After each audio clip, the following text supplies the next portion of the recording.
Vane. Vane. The fog's closed in completely. I have zero visual on the array. Zero. I'm reading an interference pattern on the RF scanner that suggests, actually, my scanner just died. The salt air got into it, doesn't matter. The point is, I cannot see anything, and neither can you. Cooper. And the cartographer's clients received partial coordinates 18 minutes ago, which means the strike window opens in Vane. Are you listening? Cooper. What? Stop talking. Agent 26. The Dean is monitoring. Array must go dark before that strike window opens. 11 minutes. 11 minutes is generous. How are you going to range find through 2.4 kilometers of Atlantic fog? You can't see the target. No laser, no thermal. Your scope is analog, Vane. It's an analog scope. Yes, that's rather the point. Did you just... The Earth did. I simply asked it politely. 22 hours earlier, London. It's the same thumb. It's always been the same thumb. Sloan, the scanner has flagged my print as inconclusive 4 times this morning, 4, and I have a level 7 clearance and a briefing in, oh, come on. The scanner is not broken, Cooper. Your clearance was downgraded to level 6B following the Cape Verde incident. The Cape Verde incident was not my fault. The drone lost signal because of atmospheric electromagnetic interference caused by a Category 2 storm that every meteorological service in the Northern Hemisphere had forecast for 72 hours. Yes, I know. Thumb again. level 6B. I'm practically a filing clerk. Is that a stick? It is a celestial wayfinding tool, approximately 200 years old, a gift from a contact in the Namib. I was in the region. You were on a beach holiday. I was reconnoitering. The tan is incidental. Are those actual notches carved into it for navigation by hand? Astonishingly effective. No batteries required. Of course. The Dean's called the briefing early. We have a time-sensitive contract in progress. The case file is waiting. Agents. The cartographer has a new client and a new contract. Her name is Ines Machado, former targeting specialist, Portuguese Army. Seconded to NATO precision strike doctrine for 11 years. She resigned, and then she disappeared. She reappeared 18 months later, selling precision, targeting solutions to non-state actors. Her clients carry unsophisticated weapons. She provides coordinates. She has never, not once, delivered a miss. Never? How many contracts? 17. 17 targets. 17 confirmed strikes. Her current client is an unlisted paramilitary faction operating in the South Atlantic corridor.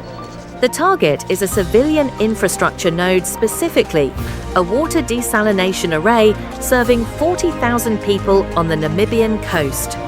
The strike window, based on intercepted comms, opens in approximately 22 hours.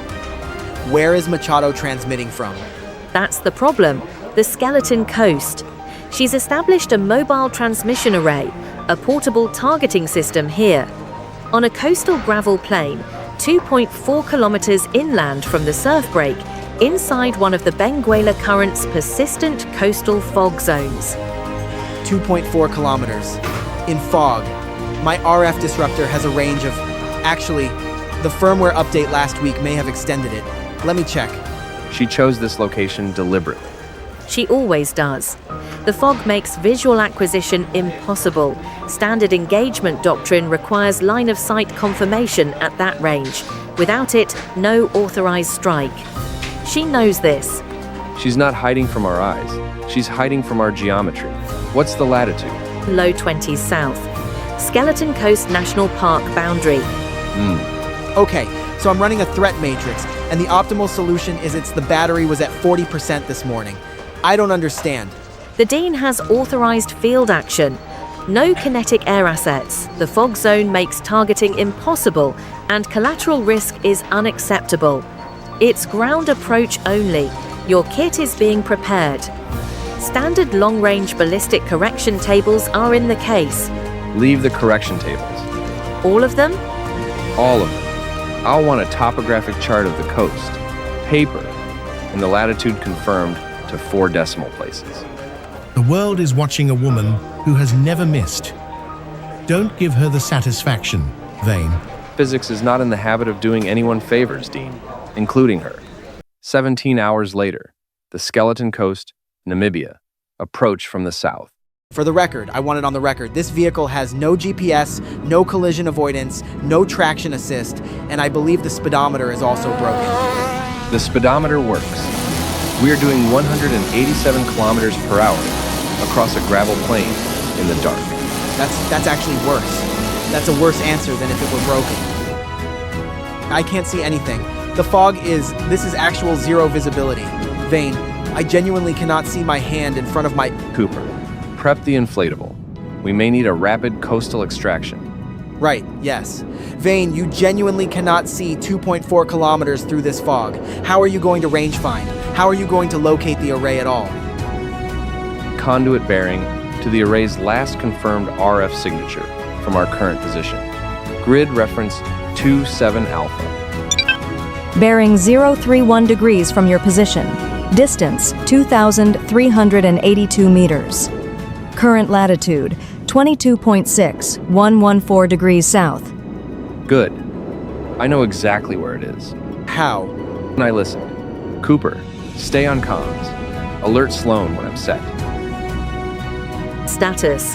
We are at 7 minutes to strike window. Vane is. He's setting up the rifle on a bearing that I'm almost certain is not pointing at where the array is. What do you mean? Not at the array? I mean, he's aimed to the right, noticeably. I've got a rough directional on the RF bleed, and the array should be several degrees to his left. Vane. Vane, you're aimed to the right of the target. Yes. You're gonna miss? No. The array is to the left. Cooper, do you know where we are? The Skeleton Coast. Namibia. Southern Hemisphere. Southern Hemisphere. 22 degrees south. And do you know what the Earth is doing right now, at this moment, underneath everything underneath us, underneath the fog, underneath the sea? Rotating. Rotating. And because it is rotating, every object that moves freely through the air, every round, every weather system, every ocean current in the Southern Hemisphere curves. To the left, at this latitude, firing north across 2.4 kilometers of air, a ballistic round deflects by approximately 20 centimeters to the left of any straight line aim. Machado knew this. She chose this location knowing that any shooter who aims directly at her array will miss it by 20 centimeters. On a transmission array, that is the entire target.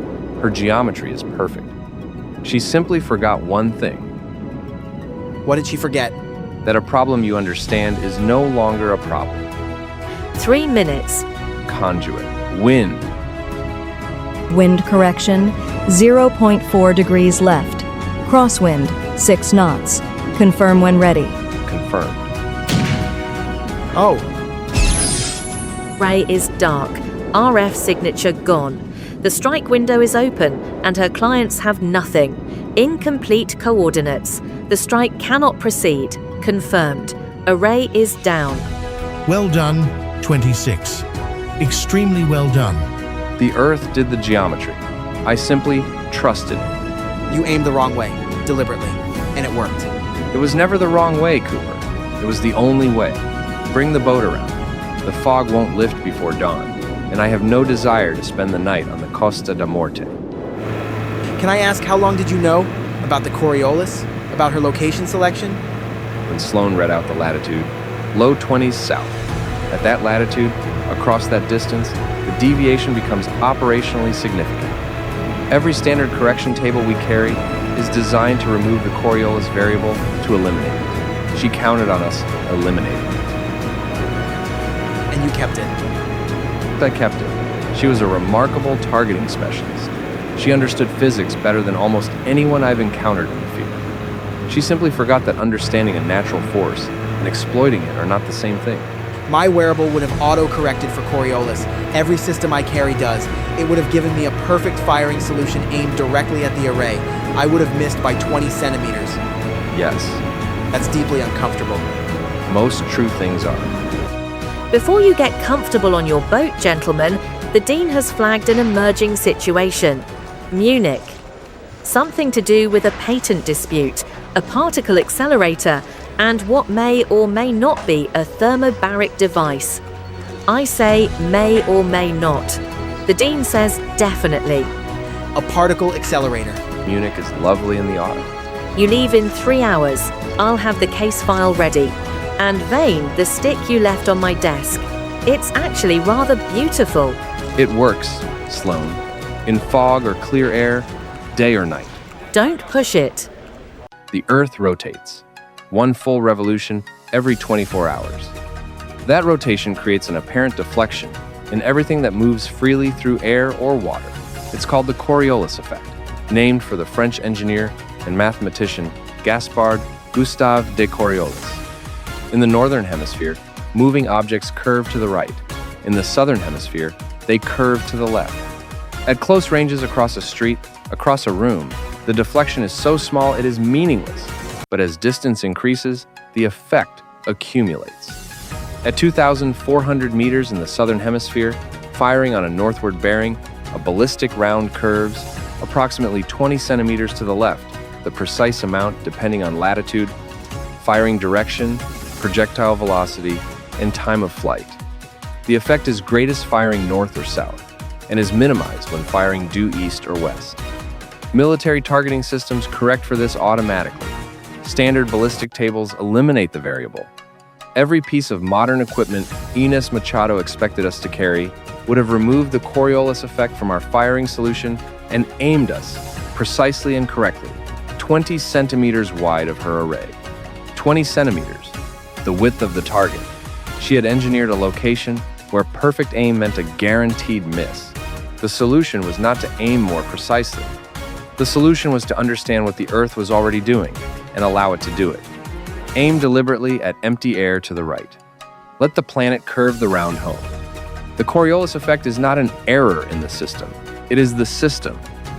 Knowing a law of nature exists is not the same as trusting it. That is the difference between a correction table and a mind.